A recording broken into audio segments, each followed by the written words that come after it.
Hello and welcome. My name's Melissa Porter. And my name's Nick Freeman. Welcome to The Life Coach. I'm the lawyer. Join us as together we tackle your toughest problems using our unique combination of wisdom and experience.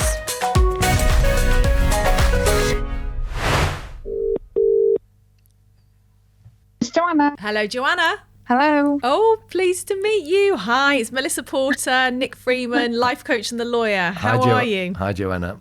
So tell us your conundrum that you'd like to have a chat with us about. It's something that I felt quite... I didn't like to really tell anyone because I felt a bit embarrassed about it because it's fear of public speaking, and it's really holding me back.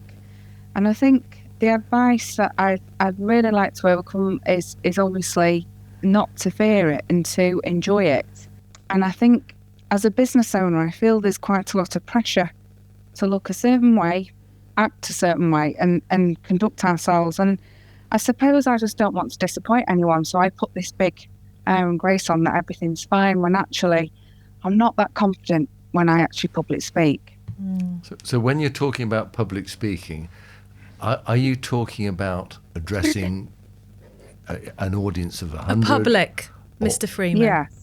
Yes. The clue's in the word public. Yeah, or are you talking about just speaking on a business call to a colleague? What sort of business is it? Can you tell us that? Yes, I am a connecting business in Cheshire, so I connect a lot of businesses in various ways. And every now and again, I am expected to stand up and talk in a room to different levels of audience of people, as in quantities. Yeah. It can be anything from 20 right through to 250 plus. Okay. And I want to enjoy it. I can't say I won't do it and I can't do it. I will do it. But it's so fearful. Right. How long have you been doing it for? About 6 years. Okay. Joanna, can I ask you, so there's two things. You want to enjoy it, but secondly, have you ever had any feedback on how you rate as a public speaker? Feedback is always, it was fabulous, you've smashed it, maybe don't mess with your hands as much. But mainly, is that because people are just being nice about it, or was I okay? Can I let you into a little secret, Joanna? Everybody, if they're honest, will tell you they are initially certainly fear-filled when it comes to public speaking, and anyone who says they're not is not being honest with you. So it can be the President of the USA right down to mortals like you and I who do public speaking for part of our job. What exactly are you frightened of? What is it that you think you're frightened of? Is it you're concerned about making a fool of yourself, or is it what is it that you're actually worried about when you strip it away? Yeah, I thought about this. I think it is obviously making a fool of myself, but also, as I said before, I think people just perceive me to be extremely confident, and I'm owning it, and I feel a bit of a fraud because I don't think I am. So I just want to own it, I suppose, and just get up there and really enjoy it and embrace it. Joanna, do you when we were children, do you remember the feelings of wild abandonment at being around friends and family and sometimes running naked? I'm sure I used to do that, and feeling completely fearless. Carefree. Okay. Carefree, so that's one of the things that a child will naturally do as they're growing up and as part of their childhood. And what happens is, as we evolve through childhood, teenage years, we become more concerned about what people are thinking about us versus what we think about ourselves. And we become a little cynical. And what I heard you saying was, I get good feedback and I feel like I'm smashing it. Maybe that's my words, Joanna.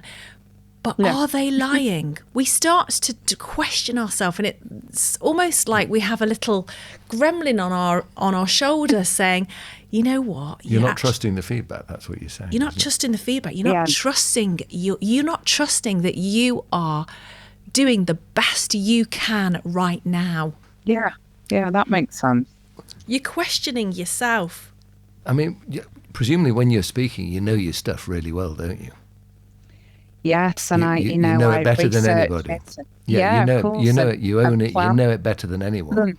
And that would be a good tip. That would be a good tip if you were going to share some feedback. Know your stuff better than anybody else knows it in that room. Preparation, and then stand up and just speak and trust yourself. Have faith in your own ability, rather than being concerned about what people think. Because if you're concentrating on what people think, you're playing into who they are and their problems instead of projecting your true self. You've got this, you know it.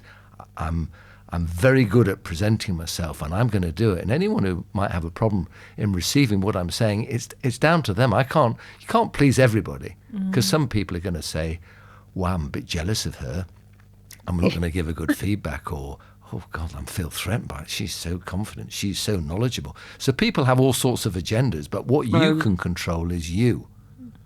And if you know your stuff, you've prepared it, you stand up and deliver it with gay abandon and with confidence, you can't do better than that. And also, Joanna, it's owning your space as a human in this play, in this world. And I worked as a TV presenter for over a decade. And one of my first gigs, I remember, it was some estate agent awards, I think, some property awards to about 500 people. I'd never read an auto cue, and I'd never worked with an AV team before. And I claimed that I had. I was confident, so... And I remember standing around the side of the stage, and I'd charged, my agent had charged at the time, I think around £7,000, which even now, 20 years later, is a massive whack of money. And I was standing around the side of the stage, and I was trembling. And the show organizer walked round, Joanna, and this is the best advice I've ever received. He said, "What are you doing?" So I said, "I'm so nervous." And he said, "Listen, I'm not paying you the big money to be nervous. Get on that stage and entertain and do what you're paid to do." And I thought, oh, wow. Wow, that's all I've got to do. That's all I've got to do. Because what I was actually doing was I was thinking about other things, like my fear, how I was going to get rejected and laughed at, versus actually thinking about what I was there to do.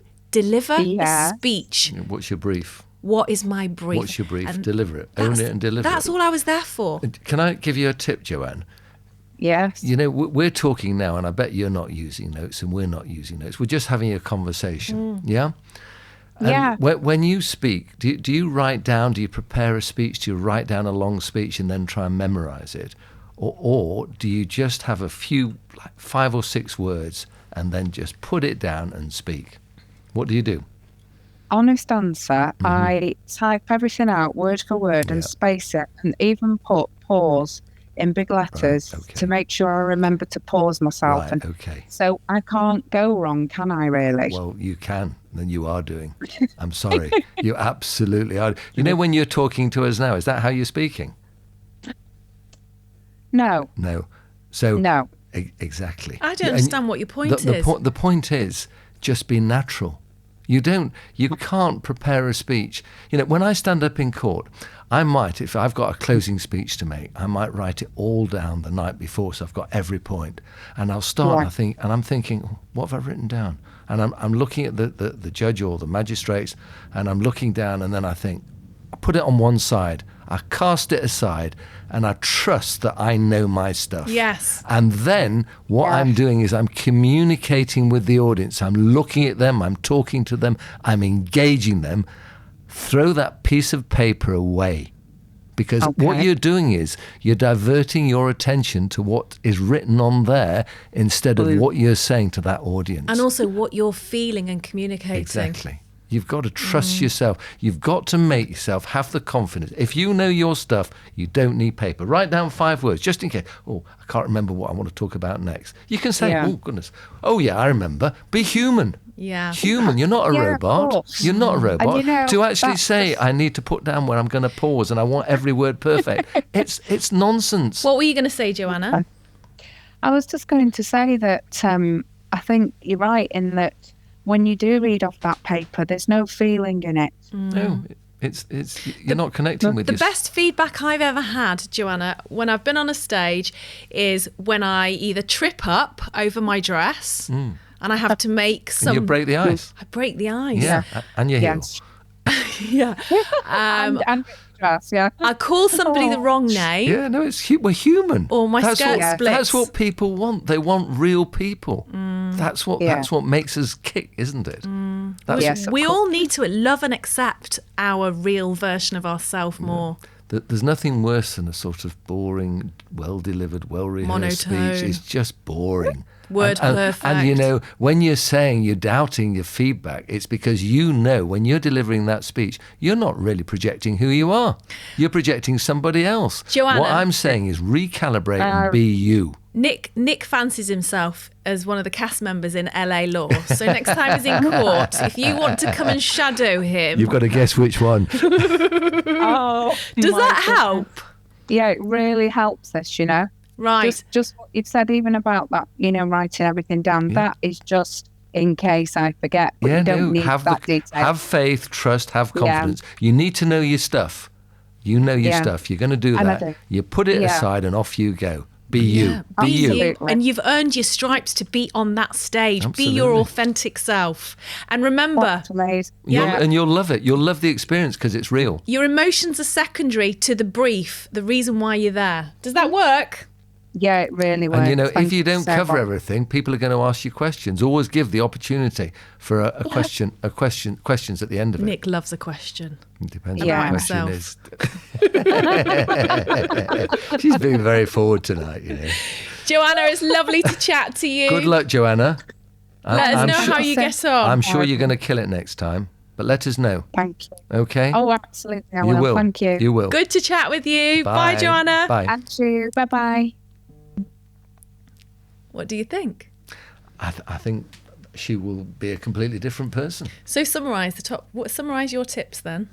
My tips are, you know your stuff, trust who you are, you don't write it all down on paper, you put it on one side and you speak, you deliver, you interact, you engage with the people, not with paper. What she's doing is actually trying to memorise what's on a piece of paper. And of course, she's speaking to people and she's not concentrating on them, she's concentrating on what's in front of her. That's completely wrong. Mine would be facts, not feelings. Deliver the facts while you're there and put your feelings of nerves aside. Well, I think having feelings as you're delivering is part of the delivery.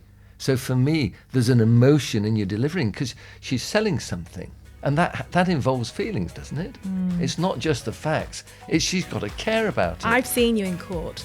Your Honour, I am sincerely grieved. If you'd like to be part of our show, please do send us an email to admin@melissaportercoach.com.